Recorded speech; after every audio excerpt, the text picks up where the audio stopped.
وہ اب انہوں نے ایک نیا فلسفہ گاڑ لیا. پہلے تو کچھ ایسے تھے جو ٹائم بائیں اور نماز کی حیت بدل ہے. اب ان کو پتہ لگ گیا, لوگ پڑھتے ہیں, سجدے اور رکوع کا علم ہے. وہ کہتے ہیں یہ جی سجدہ اسی کیفیت کا نام ہے جو آپ کرتے ہیں, جو رسول اللہ نے کیا سجدہ اسی کو کہتے ہیں. اگرچہ قرآن پاک میں اس کا ذکر موجود نہیں ہے. ایک طرف ان کے جو سرکیل ہیں وہ یہ بات سمجھنے کی ضرورت ہے, کہتے ہیں ہر حکم کہاں پہ ہے؟ قرآن پاک میں. ہر نہی کہاں پہ ہے؟ قرآن پاک میں. اس کا کیا مطلب ہوتا ہے؟ اوامر اور نواہی سارے کے سارے قرآن پاک میں موجود ہیں. اگر یہ صرف قرآن پاک میں موجود ہیں, کئی مرتبہ تو قرآن پاک کی آیتیں ایسی ہیں کہ اللہ تعالیٰ نے, آپ حیران رہ جائیں گے, مریم کے باب میں وَاسْجُدِي وَارْكَعِي, کتنی عجیب بات ہے. اللہ تعالیٰ نے سجدے کا ذکر پہلے کیا. کس سے؟ رکوع سے. اب سجدہ پہلے ہے نماز میں کہ رکوع پہلے ہے؟ کیسے فیصلہ کیا جائے گا؟ سجدہ کس کیفیت کو کہتے ہیں؟ نبی کریم نے خود بیان کیا, امرتو. جو کیفیت آج ہم سجدے کی کرتے ہیں, اکثریت منکرین حدیث اس کے اوپر ایمان لے کے آئے ہیں لیکن اپنے فلسفے کے خلاف ہے. کیوں؟ وہ بھی سن لیجیے. نبی کریم صلی اللہ علیہ وسلم نے فرمایا امرتو. کیا مطلب ہوتا ہے امرتو کا؟ میں حکم دیا گیا ہوں. رسول اللہ کو حکم دینے کی جرت کس کو ہے بتائیے؟ کیا اللہ کے علاوہ رسول اللہ کو کوئی حکم دے سکتا ہے؟ امرتو ان اسجد علی 7 اعظم, میں محمد صلی اللہ علیہ وسلم حکم دیا گیا ہوں کہ میں 7 ہڈیوں پہ سجدہ کروں. جس طرح ہم کرتے ہیں 2 پاؤں کی, 2 گھٹنے, 2 ہاتھ کی اور ایک پوری ہڈی ناک سمیت ماتھے سمیت, ہم 7 ہی ہڈیوں پہ سجدہ کرتے ہیں. میں حکم دیا گیا ہوں 7 ہڈیوں پہ سجدہ کرنے کا. اب آپ نے یہ سوال منکرین حدیث سے کرنا ہے کہ رسول اللہ صلی اللہ علیہ وسلم کو کوئی بندہ, کوئی صحابی تو حکم نہیں دے سکتا. کون دے سکتا ہے؟ اللہ. اور آپ کہتے ہیں سارے احکامات کہاں ہیں؟ قرآن پاک میں. قرآن پاک کی وہ کون سی آیت ہے جس کے اندر یہ لکھا ہو امرتو کے بعد یا امرتو کے بغیر؟ امرتو ان اسجد علی 7 اعظم, یہ حکم قرآن پاک کی کس آیت میں ہے بتائیے, دکھا دیجیے. سجدہ بھی آپ حدیث رسول کے بغیر کر نہیں سکتے. اور یہ بات صرف امرتو کے ساتھ نہیں ہے, یہ جو پراپوگنڈا کے نواہی بھی صرف قرآن پاک میں ہے. تو رسول اللہ صلی اللہ علیہ وسلم نے اس اشکال کو بھی دور کر دیا. نہیتو پہلے تھا امرتو, اب کیا ہے؟ نہیتو ان اقرأ القرآن راکعا او ساجدا. میں منع کیا گیا ہوں. بتائیے اللہ کے علاوہ کوئی رسول اللہ کو منع کر سکتا ہے؟ میں منع کیا گیا ہوں رکوع اور سجدے میں تلاوت قرآن پاک میں. بتائیے یہ قرآن پاک کی کون سی آیت ہے؟ دکھا دیجیے. قرآن پاک میں یہ حکم کہاں پہ موجود ہے؟ میرے بھائیوں, جو حکم رسول ہے وہی حکم خدا ہے. کتنی عام فہم جھٹکی ایک بات کر کے اپنی بات کو آگے بڑھاؤں گا. قرآن پاک میں 700 سے زائد, آپ کو ایمانداری سے اور ذمہ داری سے یہ بات بتا رہا ہوں, 700 سے زائد مقامات ایسے موجود ہیں جہاں پہ اللہ نے بل واسطہ یا بلا واسطہ آپ کی اور میری ہدایت کا سرچشمہ قرآن کے علاوہ کس کی ذات کو کہا ہے؟ نبی کریم صلی اللہ علیہ وسلم کی ذات کو. کبھی کہا رسول اللہ کی اطاعت کرو, کبھی کہا جو رسول اللہ دیں اس کو پکڑ لو, جس سے روکے رک جاؤ. ان تمام آیتوں کا نچوڑ ایک آیت میں پھر اللہ رب العزت نے کیسے بیان کیا ہے؟ لقد کان لکم فی رسول اللہ اسوہ. رسول اللہ کی زندگی تمہارے لیے نمونہ ہے. رسول اللہ کی زندگی تمہارے لیے, اب بات سمجھ رہے, رسول اللہ کی زندگی تمہارے لیے. اب آپ ایک دردی کو کے پاس جائیے, یا کسی موچی, کوئی مثال سمجھانے کے لیے کہہ رہا ہوں, معاذ اللہ, کوئی اللہ کی توہین مقصود نہیں ہے لیکن بات سمجھانے کے لیے کہہ رہا ہوں. آپ میں سے کوئی بندہ کسی دردی کے پاس جائے اور اس کو کہ میرا سوٹ سیمپل کے مطابق سی دو, پھر کال کرے سیمپل کے مطابق سی دو, پھر کال کرے 10 مرتبہ کے, 11ویں دفعہ تو وہ ضرور کہے گا یار تو کتنا بدعقل ہے, سیمپل دیتا نہیں, نمونہ میرے پاس پہنچا نہیں, سیمپل میرے پاس آیا نہیں, بار بار کہتا ہے سیمپل کے مطابق سی دو. یہاں پہ غور کیجئے, اللہ نے 700 سے زائد مقامات پہ جو سیمپل ہے, جو نمونہ ہے, جو نشست ہے, جو برخاست ہے, کس کی نمونہ بتائی ہے؟ رسول اللہ صلی اللہ علیہ وسلم کی. اور نمونہ ہی محفوظ نہیں, نمونہ ہی محفوظ نہیں, تو اللہ میرے اور آپ سے کیا ڈیمانڈ کر سکتا ہے؟ کیسے ڈیمانڈ کر سکتا ہے؟ یہ منکرین حدیث کو کس چیز کا مغالطہ لگ گیا, کس شیطان نے ان کو دھوکہ دے دیا؟ رسول اللہ کا آپ بتائیے صبح نمونہ ہمارے لیے کہ نہیں؟ شام نمونہ, اٹھنا بیٹھنا, نشست برخاست, سونا, ذکر کرنا, نماز, روزہ, حج, ہر چیز رسول اللہ کا نمونہ. لیکن جی نمونہ محفوظ نہیں ہے، صرف قرآن محفوظ ہے، معاذ اللہ۔ بات سمجھے، یہ قرآن کا بھی انکار ہے، یہ رسول ہاشمی کے دین کا انکار ہے، یہ انکار حدیث کوئی چھوٹا فتنہ نہیں ہے، گھر گھر میں داخل ہو رہا ہے الہاد، اسی کے ذریعے عود آیا ہے۔ امی خدیجہ گھر میں بیٹھی ہیں، بیٹا فوت ہو گیا، بیٹا فوت ہو جائے ماں ظاہر ہے اس کے دل کو چوٹ لگتی ہے۔ رسول اللہ صلی اللہ علیہ وسلم آئے، خدیجہ غم میں ہوں، کہا اللہ کے رسول غم میں تو ہوں، میرے دل میں یہ ہے کاش کے لفظ کو تو میں اپنی طرف سے آپ کو سمجھانے کے لیے کہہ رہا ہوں، لوگوں کا لفظ امی خدیجہ نے استعمال نہیں کیا، لیکن یہ کہا میری خواہش تھی کہ میرا بیٹا 2 سال تک میرے پاس رہتا، میں مدت رضاعت تو پوری کراتی، 2 برس میرا دودھ پی لیتا۔ رسول اللہ صلی اللہ علیہ وسلم سن رہے ہیں امی خدیجہ کی خواہش، کہتے ہیں اے خدیجہ اگر آپ چاہتی ہیں تو میں اللہ سے دعا کر کے آپ کو آپ کے بیٹے کے دودھ پینے کی آواز بھی سنوا دیتا ہوں۔ اللہ نے جنت میں ایک دائی مقرر کی ہے جو اس وقت بھی آپ کے بیٹے کو دودھ پلا رہی ہے۔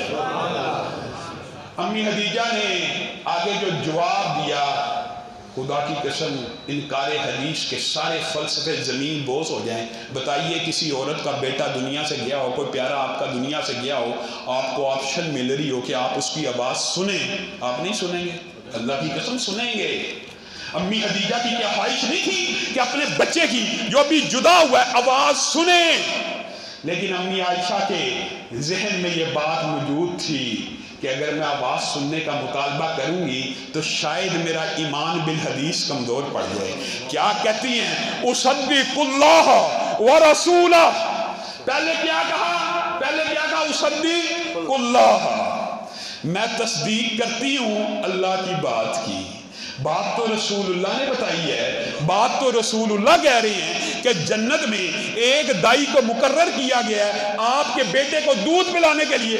امی خدیجہ جواب میں کہہ رہی ہیں میں اللہ کی بات کی تصدیق کرتی ہوں، کیونکہ امی خدیجہ کا عقیدہ یہ ہے کہ نبی کریم اپنی مرضی سے بولتے ہی نہیں، جب بھی بولتے ہیں اللہ کی وحی کے تابع ہو کے بولتے ہیں۔ یہ ایمی بندوں نے یہ فلسفہ پھیلا دیا، یہ جی صرف قرآن کے بارے میں تھا، یہ عام احادیث کے بارے میں نہیں تھا، یہ آپ کو مغالطہ ڈالا گیا۔ اللہ کی قسم یہ ہر حدیث یہی مغالطہ عبداللہ بن عمر بن العاص کو بعض لوگوں نے صحابہ نے آ کے کہا یہ اشکال پیدا ہو سکتا ہے، اشکال پیدا ہونا بری بات نہیں ہے، لیکن وہ کلیئر ہو گیا ہے، سینکڑوں سال پہلے کلیئر ہو گیا۔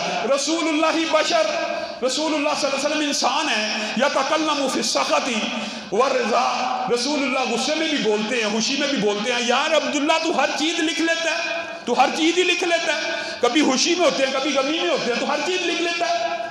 عبداللہ ابن عمر نے لکھا نہیں، اس دن رسول اللہ باہر آئے، دیکھا عبداللہ لکھ نہیں رہی ہے، رسول اللہ صلی اللہ علیہ وسلم کی ہر حدیث ہر بات نوٹ کر لیا کرتے تھے، کہا لکھتا نہیں ہے، کہا یہ آپ کے ساتھیوں نے مجھے یہ بات کی ہے کہ آپ بشر ہیں، کبھی خوشی میں بولتے ہیں کبھی غصے میں بولتے ہیں، تو ہر چیز لکھ دیتا ہے۔ تو نبی کریم صلی اللہ علیہ وسلم نے میرا اور آپ کا عقیدہ، میرا اور آپ کا منہج، میرا اور آپ کا نظریہ 1400 سال پہلے بتلا دیا۔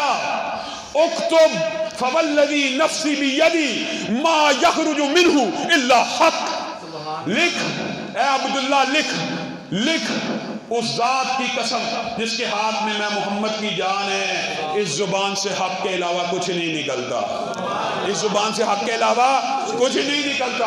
اسی لیے نبی کریم صلی اللہ علیہ وسلم نے جب ایک مرتبہ ایک صحابی نے نبی کریم صلی اللہ علیہ وسلم سے پوچھ لیا، اشکال آ جاتا ہے کہ جس طرح ہر سال روزے فرض ہیں، اے اللہ کے رسول افی کلی عام یا رسول اللہ، کیا ہر سال ہی حج فرض ہے؟ رسول اللہ خاموش ہو گئے، پھر کہا پھر خاموش ہو گئے، پھر کہا پھر خاموش ہو گئے، کچھ ٹائم گزرا، کہا اقرا بن حابس کو بلا کے لاؤ، آئے تو رسول اللہ نے کہا کیا سوال پوچھتا تھا؟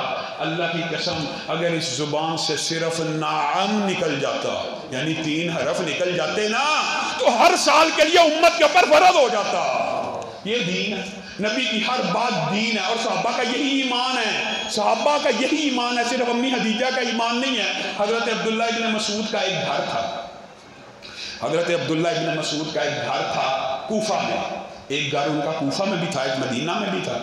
ایک مرتبہ کوفہ میں موجود تھے، کوفہ میں آندھی آ گئی، تیز رفتار، سرخ، ایسے لگے آگ کی لپٹیں آسمان کو جا رہی ہیں۔ کوفہ والوں نے کہا قیامت آ گئی، آگ آ گئی ہے۔ آندھی آ گئی، آپس میں مشورہ کرنے لگے کیا کریں۔ کچھ لوگوں نے کہا مسجد میں جاؤ، سجدے میں پڑ جاؤ، بس آخری وقت سجدے میں جان نکل جائے گی، شاید اللہ معاف کر دے۔ کچھ نے کہا گھروں میں چلے جائے، بیوی بچوں کے ساتھ قرآن پڑھنا شروع کر دو، تلاوت میں موت آ جائے گی، اللہ تعالیٰ شاید معاف کر دے گا۔ اس طرح کی مختلف باتیں ہوتی رہی تو لوگوں نے کہا عبداللہ ابن مسعود کوفہ میں موجود ہیں، نبی کریم صلی اللہ علیہ وسلم کے صحابی ہیں، آئیے ان سے مشورہ کرتے ہیں کہ قیامت تو آ گئی ہے، ہمیں اپنا آخری عمل کیا کرنا چاہیے۔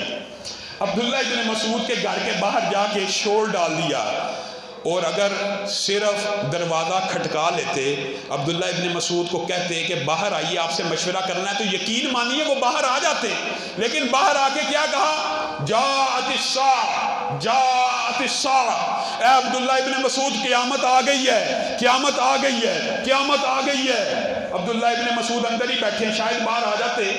اب جب یہ الفاظ سنے قیامت آ گئی ہے تو اندر سے ہی آواز لگا کے کہتے ہیں اللہ کی قسم قیامت اس وقت تک نہیں آ سکتی، کیونکہ میں نے رسول اللہ صلی اللہ علیہ وسلم کو فرماتے ہوئے سنا ہے اس وقت تک زمین کے اوپر قیامت بھی نہیں آئے گی جب تک زمین کے اوپر ایک بھی وراثت کو قرآن و حدیث کے مطابق تقسیم کرنے والا ہوگا۔ کہا ابھی تو بہت سے بندے ہیں باہر نکل کے بھی نہیں دیکھا، آندھی کو دیکھنا گوارا نہیں کیا، اور وہیں سے جواب دے دیا۔ یہ صحابہ کا حدیث رسول کے اوپر ایمان ہے، اور بڑی بات ہوتی ہے تحقیق سے، فلسفے سے، منطق سے بڑی بڑی باتیں کی جاتی ہیں۔ میرے بھائیوں اللہ کی قسم حضرت علی کا ایک سنہرا واقعہ ہے، وہ بیان کر کے اپنی بات کو ختم کروں گا، آپ کا زیادہ ٹائم نہیں لینا چاہتا۔ حضرت علی کو، حضرت زبیر کو اور حضرت مقداد کو رسول اللہ صلی اللہ علیہ وسلم نے ایک دن طلب کیا، تینوں جوان صحابہ، جرنیل صحابہ، ان کو کہا انطلقوا حتی تأتوا روضۃ خاخ، انطلقوا حتی تأتوا روضۃ خاخ، اے میرے صحابہ تینوں جاؤ یہاں تک کہ تم روضہ خاخ نامی وادی میں پہنچو۔ یہ مکہ اور مدینہ کے درمیان ایک وادی تھی، وہاں تمہیں ایک عورت ملے گی، اونٹ کے اوپر بیٹھی ہوئی، کجاوے کے اوپر بیٹھی ہوگی، اس کے پاس ایک خط ہوگا، وہ خط لے کے واپس آ جانا، بس عورت کو چھوڑ دینا، صرف اتنی ڈیوٹی لگائی۔ اب یہ تینوں صحابہ روضہ خاخ نامی وادی میں پہنچ گئے، تو جب وہاں پہ پہنچے رسول اللہ کی حدیث کے مطابق اونٹ بھی موجود ہے، عورت بھی موجود ہے، انہوں نے تلاشی لینا شروع کی، اونٹ کی تلاشی لی، عورت کی تلاشی لی، عورت کے سامان کی تلاشی لی، کجاوے کی تلاشی لی، ہر چیز کی تلاشی لینے کے بعد جب تھک ہار گئے تو حضرت علی نے آپ کا اور میرا عقیدہ بتلایا، کہا تحقیق تو کہتی ہے کہ تیرے پاس خط موجود نہیں ہے، بتائیے اگر دنیا کا کوئی بادشاہ ہوتا اپنے ہرکاروں کو بھیجتا اور کہتا فلاں بندے کے پاس فلاں چیز ہے، تو وہ تلاشی لے کے واپس آ جاتے، کہتے کہ آپ کو غلط اطلاع ملی ہے۔ لیکن یہاں پہ معاملہ یہ ہے کہ جس کو اطلاع ملی ہے اور جس نے اطلاع دی ہے اس کو اطلاع دینے والا کون ہے؟ رب ہے۔ یہاں پہ حضرت علی کہتے ہیں تحقیق تو کہتی ہے کہ خط تیرے پاس نہیں ہے، لَتُخْرِجِنَّ الْكِتَابَ أَوْ لَتُلْقِيَنَّ الثِّيَابَ۔ اب تحقیق کی بات میں نہیں کر رہا، تحقیق تو کہتی ہے خط تیرے پاس نہیں ہے، لیکن میرا ایمان بالحدیث کہتا ہے خط تیرے پاس ہے۔ لَتُخْرِجِنَّ الْكِتَابَ، فوراً خط نکال دے، یا جامع تلاشی اور کپڑے اتارنے کے لیے تیار ہو جا۔ عورت نے خط ایسی جگہ چھپایا تھا کہ کپڑے بھی اتار کے تلاشی لی جاتی، خط نہ ملتا، لیکن حضرت علی کے اس قول سے سمجھ گئی کہ ان کا ایمان بالحدیث ایسا ہے صرف کپڑے اتارنے کی نوبت نہیں آئے گی، بلکہ حضرت علی کا پھر بھی یہی عقیدہ رہے گا اگر کپڑے اتارنے کے بعد بھی خط کپڑوں سے نہیں نکلا پھر بھی رسول ہاشمی نے کہہ دیا خط تیرے پاس ہے تو تیرے پاس ہے۔ اس عورت نے کہا جس نے تمہیں اطلاع دی ہے خط کی اس نے درست دی ہے، اپنے بالوں کی چوٹی سے ایک جوڑا بنایا ہوا، وہاں سے خط نکال کے حضرت علی کو تھما دیا۔ یہ صحابہ کا حدیث رسول کے اوپر ایمان ہے، میرا اور آپ کا کیا ایمان ہے؟ حدیث سن رہے ہیں، بچپن سے سن رہے ہیں، بچپن سے سن رہے ہیں، لیکن عمل نہیں کرنا، عمل نہیں ہوگا۔ حدیث سنی ہے، کئی دفعہ سنی ہے، اور میں پھر بھی کہتا ہوں پھر بھی معاشرے میں شکر ہے یہ اچھائی موجود ہے کہ گناہ کو گناہ سمجھ کے کیا جاتا ہے۔ گناہ کو گناہ سمجھنا بھی یقین مانیے بڑی نعمت ہے۔ منکرین حدیث نے تو گناہوں کو گناہ نہیں رہنے دیا، موسیقی حلال، بے پردگی حلال، چہرے حلال،